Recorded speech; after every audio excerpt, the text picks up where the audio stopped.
Hey everybody, welcome back to Creole Kisses Diary TV. Tonight I want to talk about T.I. and Tiny's former best friend, Sabrina Peterson. This week she made some allegations against Tiny and T.I., saying that they forced multiple women into having threesomes with them and more. I know y'all been seeing all the different videos and different news reports.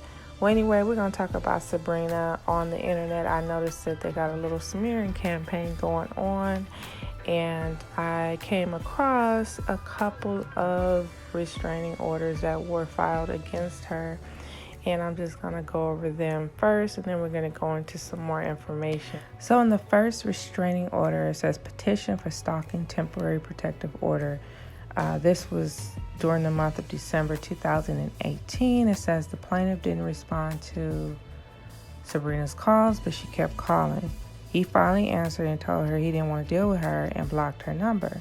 Sabrina began posting on social media that he gave her HIV and that he wouldn't get tested. Thousands of people came to his page making comments. Sabrina posted that he was moving, he gave his address, and that he was giving items away. He had people coming to his residence for days. On December 16th of 2018, Sabrina, posted a billboard on 8th and Peachtree with the plaintiff's picture and stated that he should get tested. She posted it on social media, and the billboard said that the plaintiff needs to pray that she is good and he is clean because she's willing to spend this much money on a scare. Imagine what she's going to do if she's not. The plaintiff, well, not the plaintiff, but Sabrina posted that she was out for blood.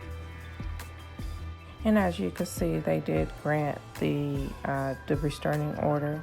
They said that the respondent is enjoined from approaching within 200 yards of the petitioner. So that's just one restraining order. So the second one I have here is Malik Walker versus Sabrina.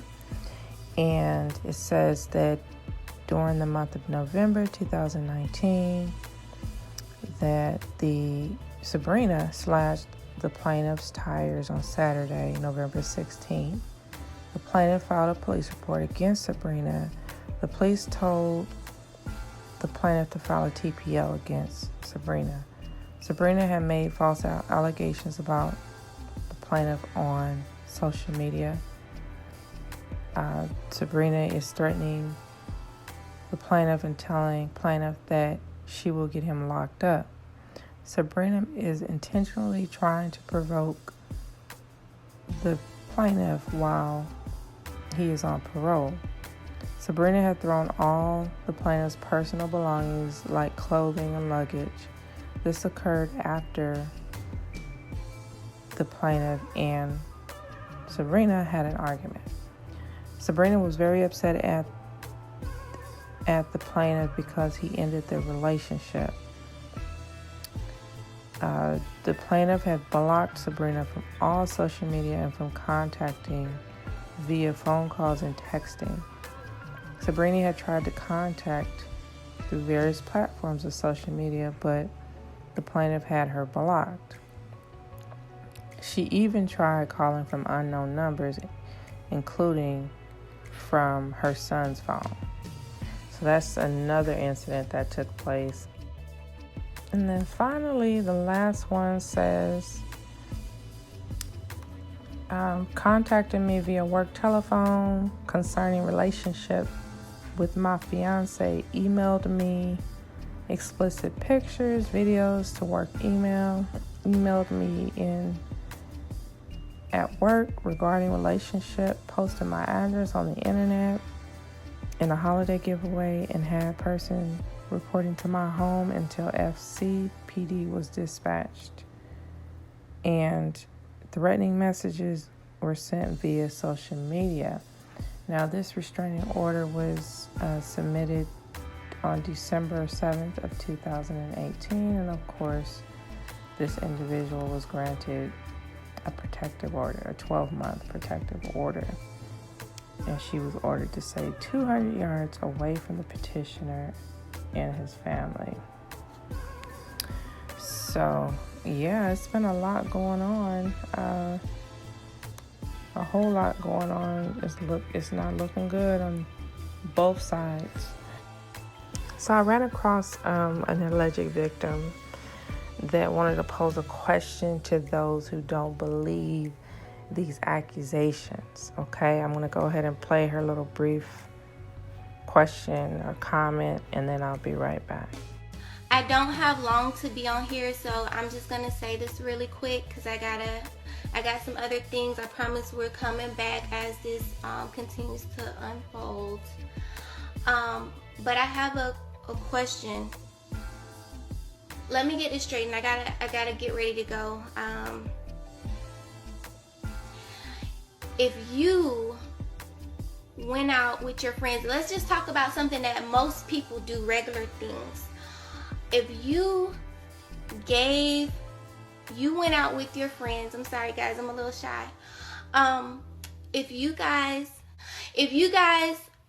went out with your friends to a bar, let's say it's 4 of you guys, and just like most people do, go to drink, and one of your friends gets sloppy drunk, eyes rolling back, they're clearly DUI.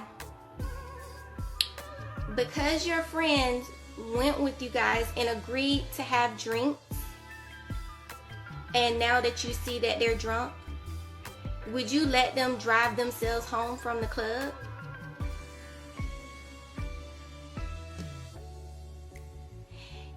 If you all went out to have drinks with a friend and your friend got sloppy drunk, eyes rolling in the back of their head, can't even stand up,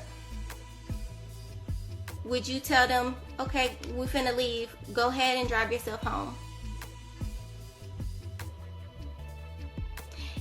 And then if they crash or they get hurt, you act like you have nothing to do with it. And if one of your other friends there who was there with y'all say something about it, you say, oh, well, they consented to the drinks.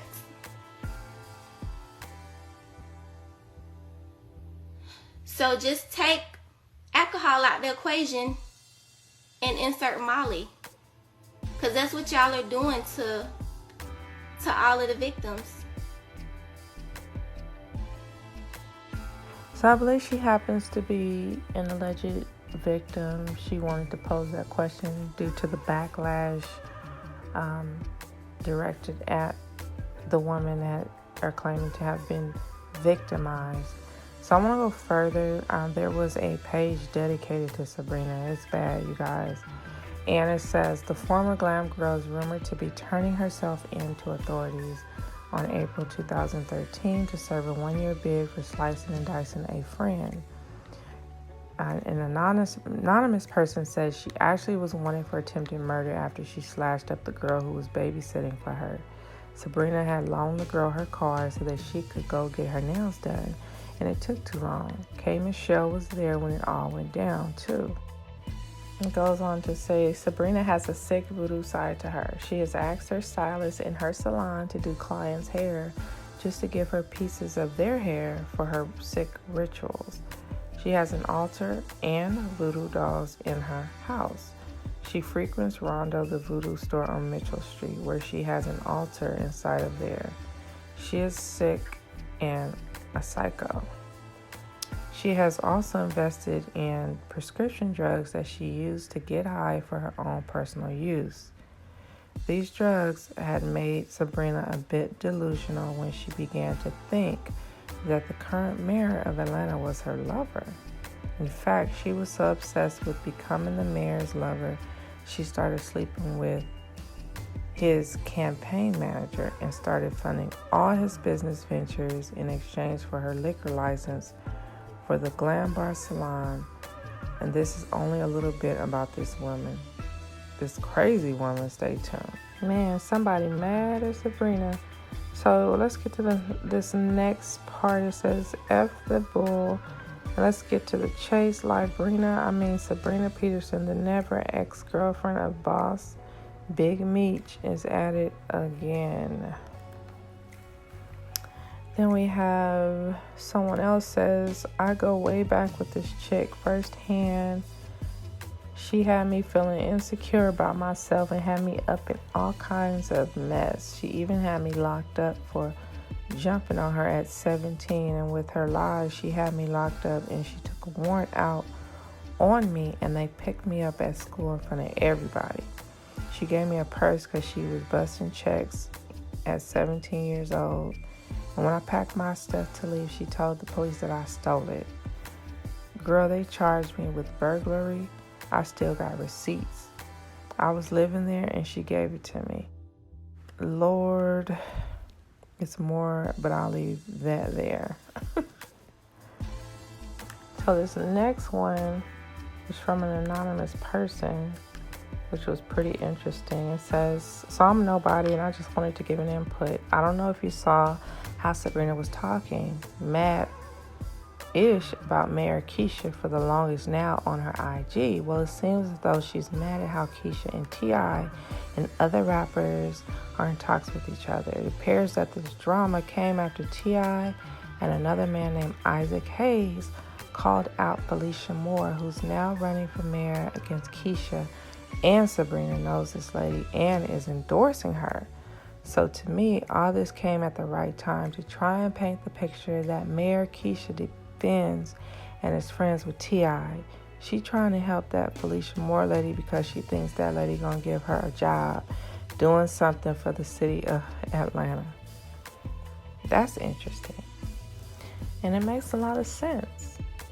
It makes a whole lot of sense. When it comes to them politics, it's not a game. It sounds like more than what we see.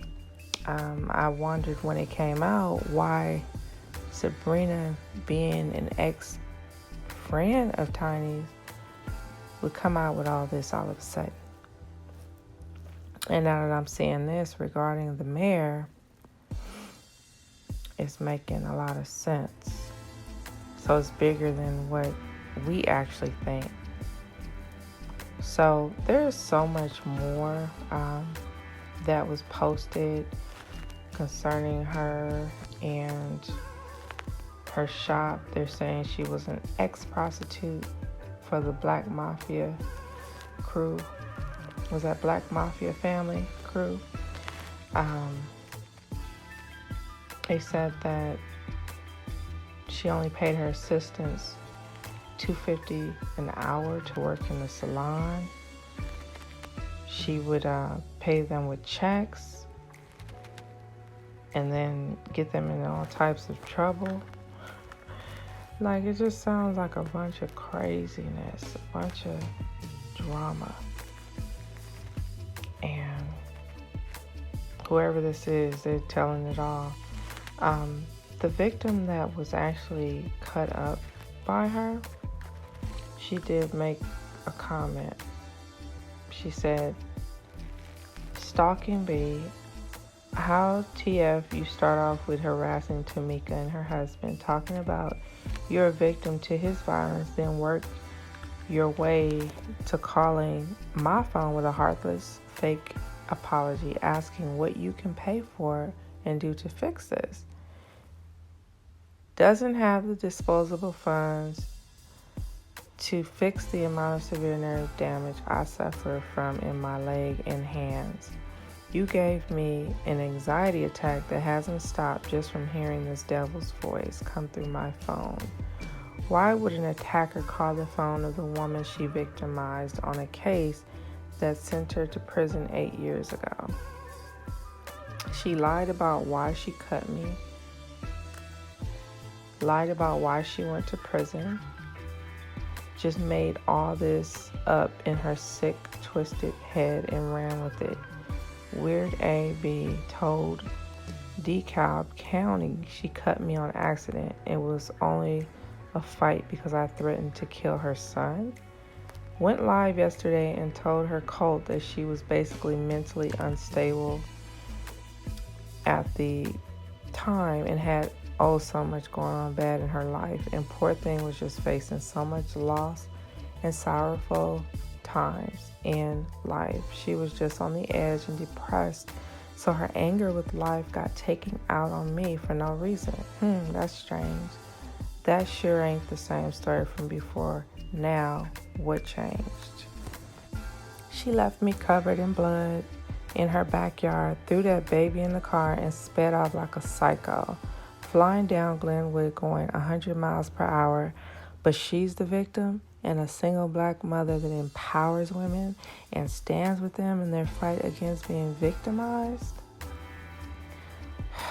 So this is the girl that she went to prison for, Sabrina. She actually sliced her and cut her up and almost killed the girl for whatever reason. And the girl Megan is saying that Sabrina recently reached out to her to try to figure out what to do about this whole saga that's going on, which is very strange to me. Why would you try to reach out to someone that you tried to hurt or that you did hurt in the past? And I find that to be very strange. So there's so much more I'm sure is going to come out with this craziness. But you guys go ahead and leave your thoughts. Thank you for supporting the channel. I don't know if you've all heard about ClubHouse. I call it the secret society. It's not available to everybody, but there was a secret conversation that went on in the ClubHouse, and there were some talks about T.I. Tiny that I'll go ahead and play for you guys. So I'll talk to y'all later. Bye. That's my ex-best friend. I know that. I know her for a fact. But she is a hothead. She's a hothead. Something had to be done to her for her to react the way that she did. As far as that goes, no, she does not just accuse motherfuckers of shit like this. That's just wrong. You're not from the land. If you say she just accused motherfuckers of that, that's not how she rolls. You have to trigger her. You have to trigger her for her to go nuts the way she does. As far as that goes, it's called being a hothead. That's what I am. May I say something? Go ahead. What was you about to say? So I personally don't know like exactly how things are going now since I stopped talking to them. But we are talking about the same parents who let their 14 years old son smoke weed and bring girls, aka me when I was that age, in the house. Oh my God, that's crazy. And also,